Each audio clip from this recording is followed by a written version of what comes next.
8 दिन के अंदर अगर हमारा मैटर सॉल्व नहीं हुआ, हम जहाँ हमारा जगह था वहाँ जाकर के हम हमारा घर बना लेंगे। फिर कोई भी ताकत आके हमको रोकेगी तो हम उससे लड़ने भिड़ने के लिए तैयार है।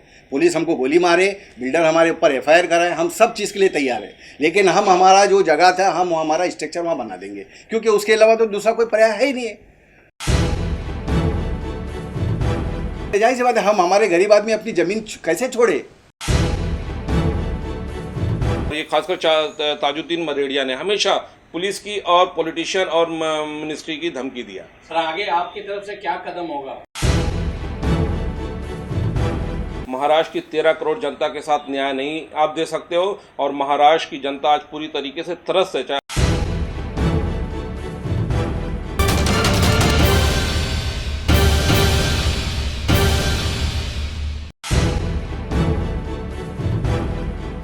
सारा मोहम्मद पटेल साहब, जैसे कि आपने ये आज प्रेस कॉन्फ्रेंस रखी है बिल्डर के खिलाफ, आप लोगों के साथ में आपका कहना है कि आपके साथ में अत्याचार हुआ है और आपके जो झोपड़े थे उसके बदले उन्होंने अब तक शिफ्टिंग नहीं दी है, और ये प्रोजेक्ट बहुत लंबे समय से चलता आ रहा है। बिल्डर का नाम है कोल बिल्डर्स प्राइवेट लिमिटेड।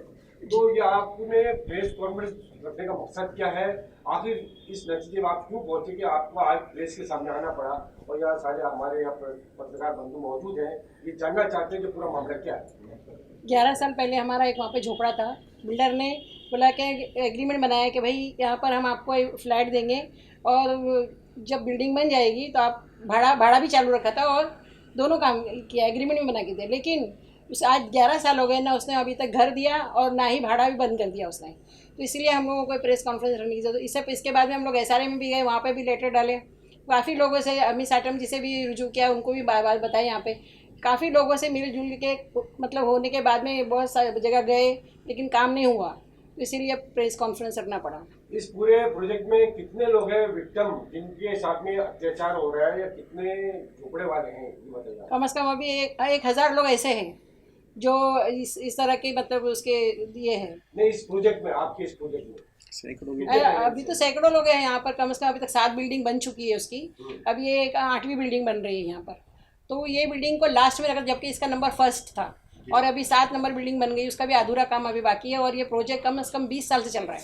20 साल से चल रहा है। तो आप लोगों ने अब तक कहाँ तक कंप्लेंट की है? CM से बात की है, हाउसिंग मिनिस्टर से बात की है, SRA में बात की है, पुलिस स्टेशन में कंप्लेंट की है, इस तरह से कुछ? पटेल साहब, हम आपसे जानना चाहेंगे कि पूरे मामले को लेकर आप क्या कहेंगे? सबसे पहले तो मैं आप तमाम लोगों का धन्यवाद करता हूं कि आज हमारे शॉर्ट नोटिस पे की दावत पे आप लोग आए हैं। मैटर ये है कि इस बस्ती में 25 साल से कोडकोन डेवलपर नामी बिल्डर, जिसका नाम है ताजुद्दीन मरेड़िया, जो लोनावाला में फरियास होटल है उसका मालिक है, ये डेवलप कर रहा है ये एरिया। और कई उसके प्रोजेक्ट के अंदर इतने प्रॉब्लम्स है, लोग इतने परेशान हैं उससे। किसका नाम किसी के साथ चढ़ा हुआ है, कई लोगों को कई सालों से भाड़ा नहीं दे रहा है, और लोग SRA के चक्कर लगा रहे हैं, वहाँ कोई सुनवाई नहीं है। ये खुद 10 साल से ऑफिस में बैठता नहीं है, लोगों से मिलता नहीं है। इसके कोई भी प्रोजेक्ट मैनेजर साइड वाले आते हैं, बोले भाई हम क्या करेंगे। तो मजबूरन अभी हमारा भी मिसिस के नाम का घर था। 10 साल पहले उसने बोला भाई आपका जो स्ट्रक्चर जो है हमारे प्रोजेक्ट में आ रहा है। मैं बोला भाई मैं डेवलपमेंट के फेवर में हूँ, अगर आपको लगता है तो ले लो। उसने एग्रीमेंट बना के दिया, भाड़ा नक्की किया, बोले मैं आपको 1 नंबर बिल्डिंग में दे दूँगा। भाड़ा 8 साल से बंद है। अगर 10,000 के हिसाब से भी टोटल करोगे तो 10 लाख के करीब हमारा भाड़ा हो रहा है। आज कोरोना चल रहा है, दुनिया के लोग परेशान हैं, ये पैसा दे नहीं रहे। हमारे अलावा और ऐसे कई लोग हैं, जबकि आप जानते हैं मैं एक सियासी आदमी हूँ, समाजी आदमी हूँ, तो हमारे साथ इस तरह से बिल्डर कर रहा है तो आम जनता के साथ वो कैसे कर रहा है। और बेचारे खून के आंसू रो रहे हैं लोग। अभी हमारे पुलिस कमिश्नर को मैंने कंप्लेंट किया, 2015 में भी हमने जो है इसके खिलाफ कंप्लेंट किया था। इसके पहले हमने धरना भी दिया था उसके ऑफिस में, लेकिन कुछ उसके कान पे जू नहीं रेंगती है। अभी 4-15 दिन पहले हमारे लोकल MLA अमित साटम जी ने उन्हें 4 बार फ़ोन किया, अपने ऑफिस में भी बुलाया कि इन्होंने फडणवीस साहब को ट्वीट किया था कि ये हमारे साथ अन्याय हो रहा है। तो उन्होंने बोला कि विधानसभा चल रहा है, फडणवीस साहब कल मुझे मिले थे, उन्होंने बोला ये मैटर क्या है ज़रा देखो, तेरे एरिया का है। तो वापस फिर अगर मुझे विधानसभा में मिलेंगे तो फिर टच करेंगे, इसलिए इनका मैटर क्या है जल्दी सॉल्व करो। हाँ साहब मैं करता हूँ। फिर 15 दिन से गायब है। तो हम गरीब आदमी करे क्या, भाड़ा भी नहीं दे रहा है। वो 1 नंबर बिल्डिंग जो बनाया है SRA के नाम पे, उसमें से 30 फ्लैट बेच दिया। 30 फ्लैट बेच दिया उसमें से, बोलता मेरा ओपन मार्केट में बेचा है, ओपन मार्केट में अपना जो सेल जो बिल्डिंग बना के उसमें से बेचा है। भाई एसआरए के अंदर तो गरीबों के ही नाम पे एसआरए की बिल्डिंग बनती है, उन्हीं को रिहेब करना चाहिए उसके अंदर।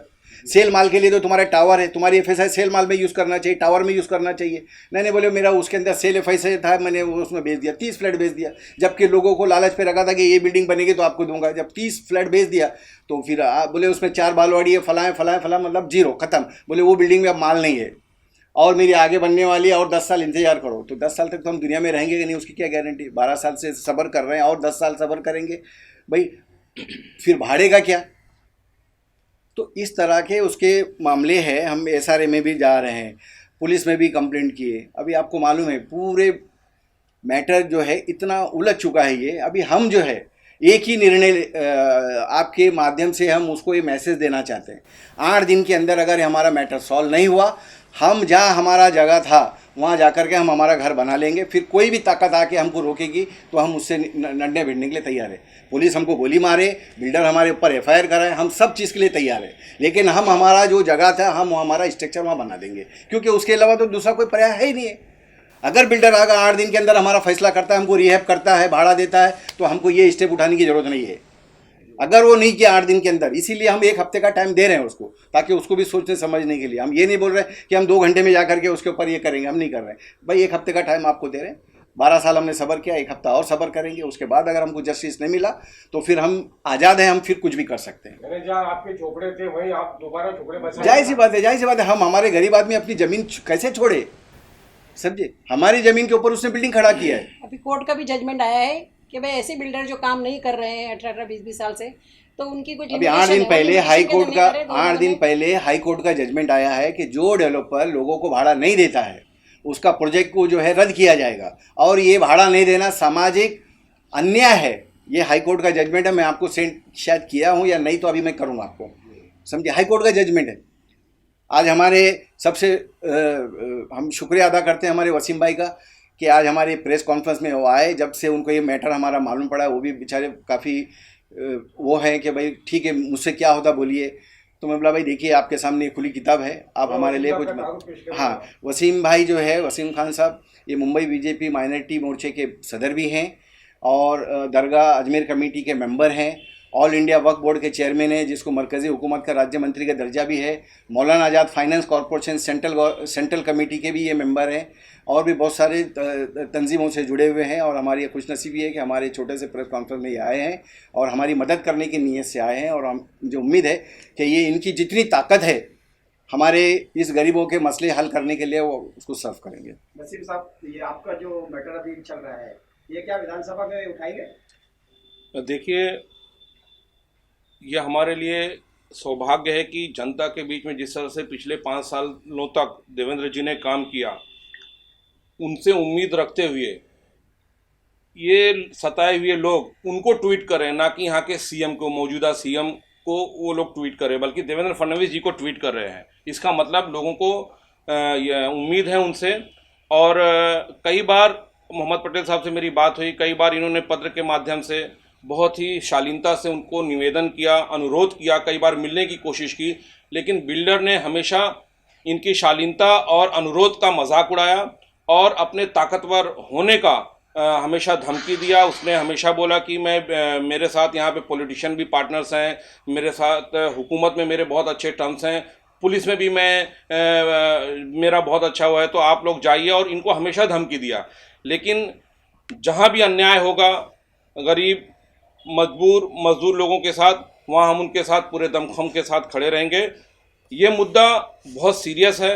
यदि अगले कुछ दिनों में उन्होंने इसका हल नहीं निकाला तो हम कानून को तो कभी हाथ में लेना नहीं चाहेंगे और ना कभी लेंगे, लेकिन इसको जितने ऊपर लेवल पर ले जाना है हम इस मुद्दे को लेकर जाएंगे और पूरे दमखम के साथ मोहम्मद पटेल साहब जैसे जो 50 लोग जो इससे मुतासिर हैं, जो परेशान हैं, हम उनके साथ खड़े हैं। सर, मेरा एक क्वेश्चन और है, बिल्डर और पुलिस में कितनी मिली भगत चल रही है, क्योंकि इसमें बहुत सी कंप्लेंट आ रही है।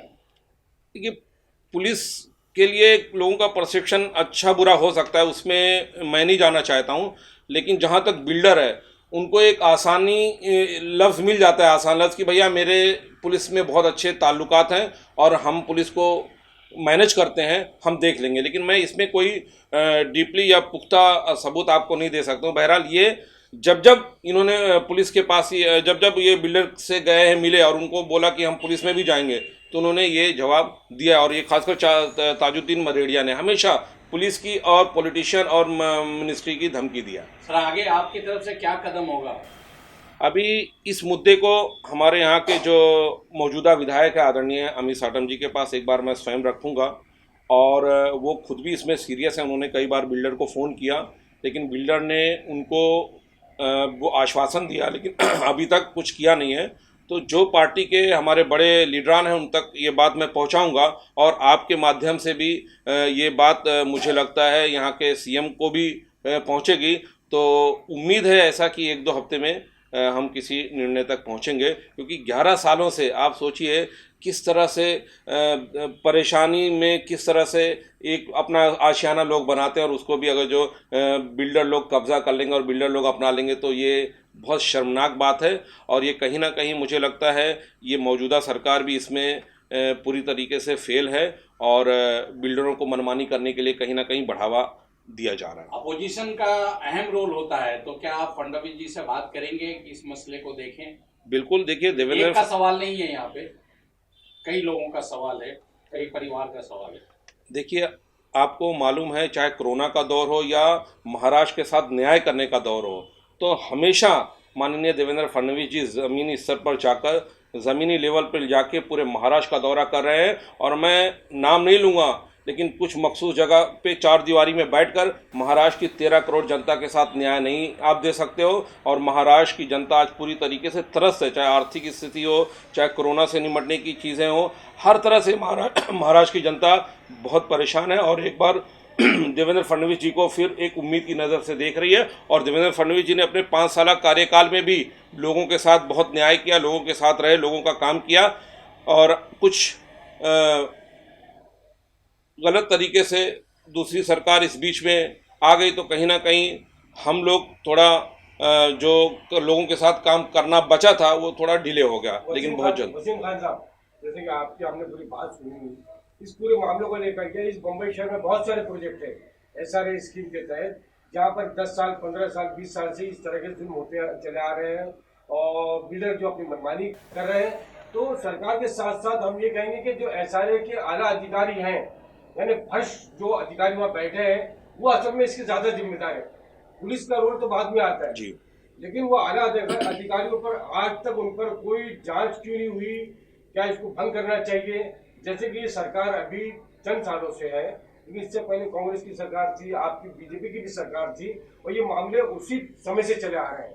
तो उस समय ही जैसे बता रहे हैं 11 साल हो गए इस पूरे मामले को लेकर, वो कहीं ना कहीं बीजेपी की सरकार भी तो उस समय में थी। देखिए 2014 से छूट क्यों दी? 2014 से 2019 का जो दौर रहा है, आप उसमें अगर जो थोड़ा देखेंगे तो सबसे बिल्डरों के लिए, ज़मीनी माफियाओं के लिए, जो झोपड़ियों पे जो कब्जेदारों के लिए सबसे बुरा दौर था 2014 से लेकर 2019 तक। जो भारतीय जनता पार्टी की सरकार थी, जो देवेंद्र फडणवीस जी की सरकार थी, तो उसमें बहुत मुद्दों पर बिल्डरों के ऊपर नकेल कसी गई है और आगे भी कसी जाएगी। आगे भी ये सब चीज़ों को बहुत सीरियस हमारी पार्टी है, और किसी के साथ अन्याय ना हो इस बात का हमेशा हम ख्याल। सर आज से पहले इनको दूध पिलाया गया, ये सबको ने जो दूध पी के, जहर पी के जो है आज वो हंसा बन गए, तो कहीं का दूध पिलाने का काम तो पिछली सरकार ने भी तो किया है। तो पिछली सरकार, आप 65 सालों का जो सवाल वो 5 साल की सरकार से पूछेंगे, 65 सालों का अन्याय जो हुआ है 65 सालों में, उसका आप 5 सालों की सरकार से हिसाब देंगे तो मुझे लगता है ये दुरुस्त नहीं है। अजगर बना दिया गया तो उसको थोड़ा समय ज़रूर लगेगा। काश जब उस टाइम वो इनिशियल दौर में ही अगर जो कुचल दिए जाते तो आज यहाँ तक नौबत नहीं आती। तो कितने साल से पेंडिंग है मोहम्मद पटेल? 12 साल से। 12 साल से। तो 5 साल तो बीजेपी की गवर्नमेंट थी सर जी, तो उतने ही जिम्मेदार बीजेपी की गवर्नमेंट की। बीजेपी ने तो, आप देखिए, ये नहीं कि मैं एज अ पॉलिटिकली आपको आंसर दे रहा हूँ या इस मखसूस पार्टी से हूँ तो मैं आपको आंसर दे रहा हूँ। आप ये देखेंगे 5 सालों में जितने काम हुए हैं, पिछले 2500 सालों का आप हिसाब ले लेंगे, मुझे लगता है इन 5 सालों में काम हुए हैं, लेकिन जहां बोलते हैं ना, इतना पैर पसार गई है असामाजिक तत्वों ने इतना पैर पसार लिया, तो उसको थोड़ा ख़त्म करने में यकीनन समय लगेगा। और आप देखिए, हम अभी अपोजिशन में भी रह के इनके साथ खड़े हैं। माननीय देवेंद्र फडणवीस जी ने भी इसको संज्ञान में लिया है। एक ट्वीट पे उन्होंने यहाँ के जो विधायक हैं मौजूदा, उनसे बात की, तो ये बड़ी बात है कि कम से कम सुनवाई हो रही है और लोगों को उम्मीद है कि देखिए, ओपोजिशन लीडर से उम्मीद है। ये हमारे लिए सौभाग्य है और मौजूदा सरकार के लिए दुर्भाग्य की बात है कि मौजूदा सीएम के पास जिनके साथ जुल्म हो रहा है वो उनके पास नहीं गए, लेकिन यहाँ के जो ओपोजिशन लीडर हैं उनसे इंसाफ लोग मांग रहे हैं। Thank you sir. आप जरा एग्रीमेंट पकड़िए ना, आप एग्रीमेंट बता रहे हैं ना, आपने जहाँ जहाँ एप्लीकेशन बिल्डर का कुछ अलॉटमेंट लेटर है अपने पास, वो दिखाइए। ये एग्रीमेंट है ना, उसका है ना, एग्रीमेंट ही है। बिल्डर ने दिया वो। उसने आपको रेंट भी दिया ना, वो भी दिखाइए। ये हमने पुलिस कमिश्नर को भी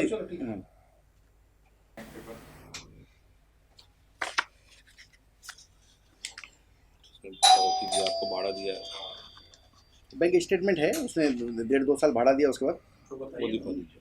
वो बैंक स्टेटमेंट है। आपने अभी बोला कि आपने कमिश्नर को कंप्लेंट की थी, हाँ, SRA में कंप्लेंट SRA में, उसका लेटर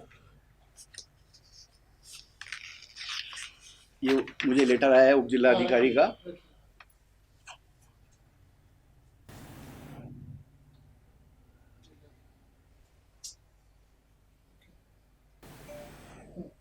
और कोई लेटर, बस अभी और है अलग एग्रीमेंट आ गया, लेटर आ गया, और कुछ पुलिस कमिश्नर को दी है, बस यही है और क्या है। हाँ, हाँ,